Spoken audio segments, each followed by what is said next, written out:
Greetings duelists and welcome to another video. I am very excited for today's upload. Uh, we just got announced one new theme out of the next deck building set,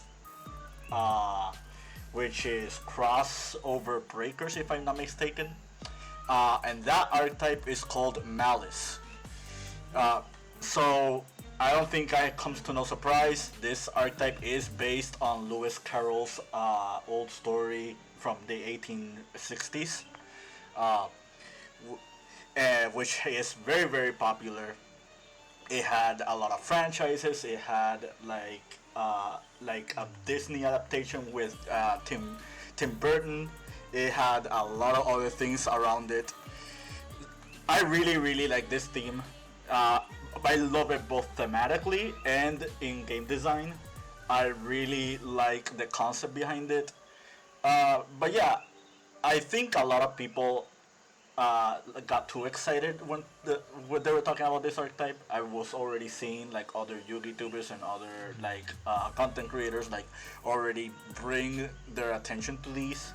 I will make an in-depth discussion on crossover breakers later on because I think out of the deck building sets that we've had as of late, this is one of the better ones. But more on Malice. So Malice is a cyberse dark archetype that comprises of 3 main deck monsters, 2 link monsters, there are both link 3s, 1 spell card, and 3 trap cards. This is all that the theme has. To their name, and you're probably thinking, well, that's not a lot of cards. Well, you would be correct that there are not a lot of cards, but the fact that they have innate synergy with a lot of different cards already makes up for it. So without further ado, let's begin. So all 3 main deck monsters have 3 effects. They have a passive effects that work when they're pointing to the link monsters. They have a main phase effect, except for White Rabbit that works. She works upon summon, and then they have the same last effect, which is you pay 300 life points or 900 in order to special summon them if they get banished. That is a really big deal, and we'll get to that part later. So Dormouse, once per turn during the main phase, just banishes a Malice monster. Pawn White Rabbit sets a trap. And Cheshire Cat banishes a Malice card to draw 2 cards. Pretty simple. Since they all work upon getting banished, that means they can all tutor themselves by their own effects. Let's share more context behind all of these by reading the trap cards. So we have code GWC06. This is basically a reference to like the Mad Hatter. This is a reference to the Mad Hatter. This is a reference to the chess game with the Queen of Hearts. And I'm trying to remember what was the one behind this one. I think this one involves the Looking Glass, which is the sequel to the Alice story. But yeah, so all the traps have one special gimmick. All the traps can be activated the turn they were set, as long as you banish a Malice monster. So right off the bat, that is a very nice mechanic that they have. And the reason this mechanic is very interesting and is very important is because you are able to dodge opponents' targeting effects with your Malice monsters if you already have trap cards set. And it's if the trap cards are set in general and not just set by White Rabbit's effect. So GWC special summons a Malice from graveyard or banished. TB11 special summons from deck or the extra deck. And MPT07 basically adds a Malice, and then depending if you control a link monster, you can banish 1 card on the field. These are all really good trap cards. I'd say that this one MTP, which means Tea Party, if you're wondering. So Matt Tea Party, '07. I think this is the weakest one. I think this is one of the stronger ones because it can summon from the deck or the extra deck. I really like this concept where if your opponent controls 3 or more cards, you can special summon from the extra deck. I would have wished like there are other cards that work like this. The fact that this is nice, it means that if you go second, you can immediately just try to play against your opponent's board by using this card. And this one, I'd say it's a favorable one because it can special summon from graveyard. But you don't have to worry about banishment because most of the Malice monsters special from banish anyway. So this is good for recursion. This is good for as an opening play. Also when you're going second, it could also be helpful. And this also is a good starter. So now that we know what all the traps do, let's go with the spell card. They only have one spell card as of the time of this recording. They might have another spell card in the set, but let us read it. When this card is activated, you can banish one Malice card from your hand, deck, or graveyard. Take note, it says any Malice card. It does not have to be a monster. While you could have 3 or more banished Malice traps, and this is the reason why the first effect is irrelevant, Link monsters you control gain 3,000 attack. So you already know this is going to be part of your win condition. Basically your win condition is just summoning both Link monsters and just try to beat your opponent down with them. While you control any Malice Link monsters, your opponent can only target those monsters for attacks. I don't think this is going to be super relevant, especially after we read the Link monsters, but let's continue. So yeah, really good field spell. The reason this field spell is actually really good is because upon activation, something that you can do is you can activate Malice, Underground banish the Dormouse. Dormouse, because of her effect of getting banished, special summons to the field. Dormouse can banish the White Rabbit. White Rabbit can just special summon herself. Then White Rabbit can just set like TB11 or Matty Party, and then they get you to the Cheshire Cat. So Underground by itself already gives you 3 monsters, which is really good. Banishing your Malice cards is going to be a little bit tricky because we don't have enough cards that can do that. Like the main cards that we have are Underground and Cheshire Cat. But once we get to the flexible spot, then we can find other ways around that. Okay, so let's go for the Link monsters. Let's start with Red Ransom. So Red Ransom reads, while this card points to a monster, switch the original attack and defense of all effect monsters your opponent controls. This is a big deal. A lot of monsters in the game right now don't have that much defense, and if we go back to the win condition of Underground, this will make it so you can just beat over your opponent down very quickly. If this card is special summon, you can add one Malice spell card from your deck to your hand, so this immediately grabs Underground. I think this pretty much hints us that we are probably going to get more spell cards besides Underground. Just having a dedicated searcher for spell cards means usually that there would be more than one copy. But again, Necros of Clausulas can search Necros trap cards, and to this day, by the time of this recording, we still don't have any Necros trap cards. So who knows? So last effect is pretty much the same as the rest. Just pay 900, special summon herself. We'll get to why this is a big deal later. Now we go with Malice Queen's Heart Cryptor. So, as a quick effect, you can target one of your banished Malice cards. Any card, could be trap cards. shuffle it into the deck, and if you do, banish one card on the field. This is a quick effect, non-targeting banish. So this is basically Mirror Jade. Really, really strong. This effect's activation and effect cannot be negated if this card points to a monster. That is also a big deal. Means you cannot imperm it, you cannot Valor it, you cannot skill drain it, you cannot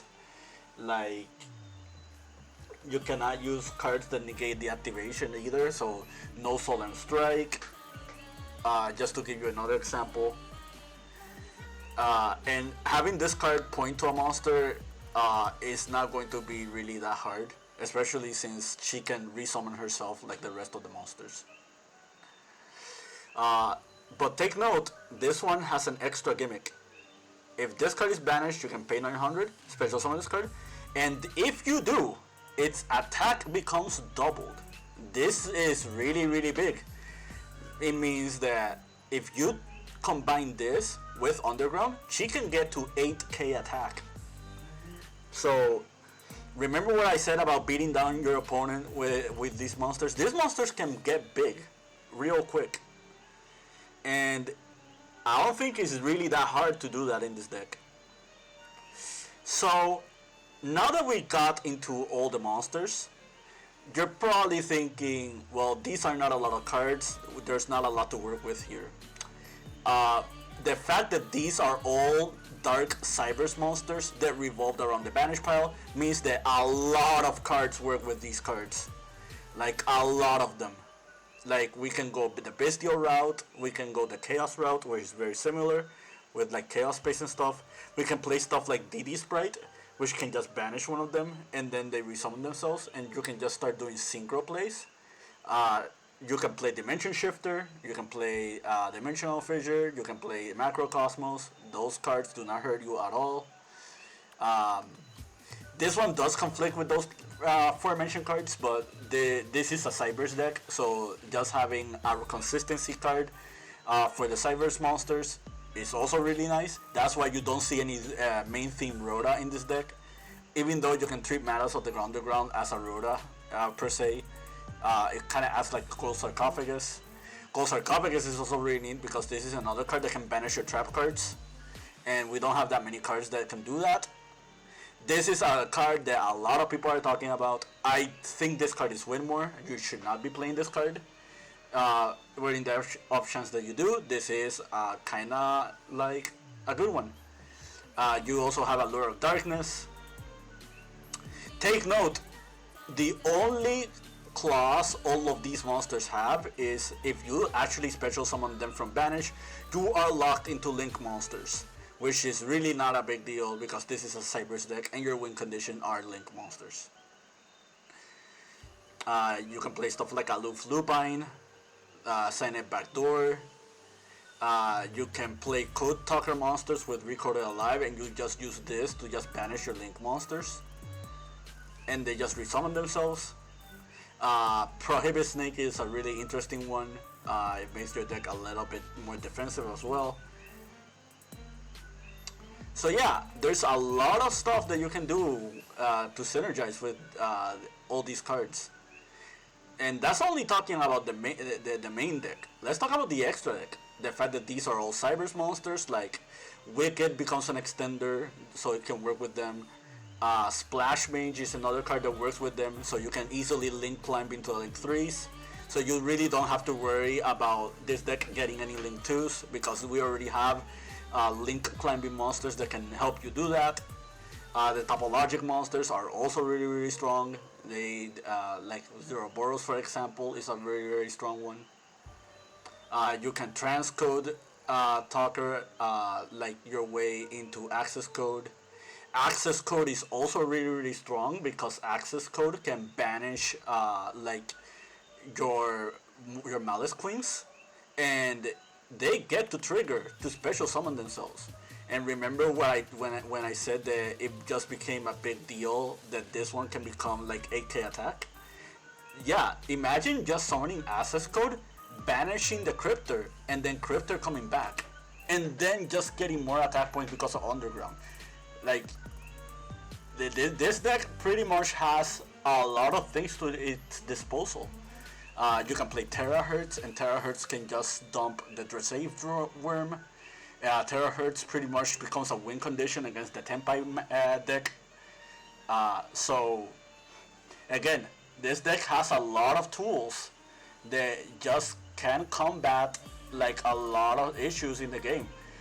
You can play around both more charming monsters because, well, for us is a tricky one because you are summoning these from your extra deck, but just you can easily just give them just one summon, like just one draw out of 4 Aras. And outside of just special summoning from hand, all these special summon from banish. So this plays around Perulia, and it plays around 4 Aras. Obviously, I think sooner or later we're just going to get a more charming monster that revolves around graveyard and banished. So that's when these cards would be, when that more charming would be problematic. But for the time being, none of the more charmies that are around right now loses, like make you lose with these cards. The fact that you can set these trap cards and use their effects immediately means that you can dodge Imperm, you can dodge Veiler, you can dodge Mourner, you can dodge like a lot of favorable cards. And like handtraps really don't work against Cryptor because you cannot negate Cryptor's effect. So you don't have to worry about floodgates either. If you face the Runic matchup, Runic is going to be an easy matchup for you because there are just banishing cards that you just want banished. So yeah, I think this archetype really has a promising future. The best thing about this archetype is that despite how splashable it is, despite the dark attribute being very strong, and despite this being a banish centric deck, this deck does have weaknesses. And I'm going to do something I don't usually do. I'm going to show you cards that really hurt this archetype in the options this deck actually becomes popular or out of control. The number one culprit would be Artifact Lancia. Artifact Lancia pretty much shuts down almost the entire deck. Like, it makes it so Underground doesn't work, it makes it so you can not use Dormouse, it makes it so you cannot use Cheshire Cat, like, you cannot use your trap cards the turn that they're set. So yeah, Lancia is a really strong one. TC Boo, this one comes to no surprise. Symbol Archfiend, this is a Link-centric deck, so Symbol Archfiend also shuts them down. Chaos Hunter, the same thing as Lancia. You can use Siphon Gear Epsilon to just shut down their trap cards if they try to activate it immediately, and that pretty much just puts them 2 steps behind, like in card advantage. Denko Seka, same thing. If you just summon Denko Seka while they have the traps are already set, like they cannot use them. Phantasme, this deck is a link-based deck, as we stated earlier, so just using Phantasme and then drawing into Lancia just pretty much just secures the spot of avoiding getting like OTK'd by this deck.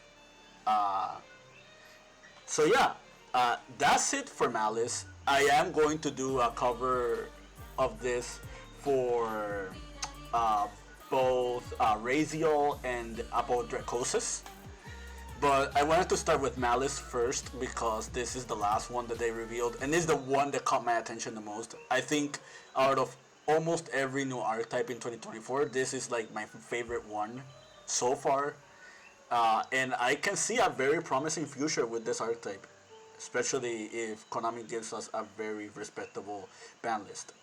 But yeah, that's it from me. I hope you found this video informative to your liking and understanding, and more videos coming soon. Keep practicing and keep dueling.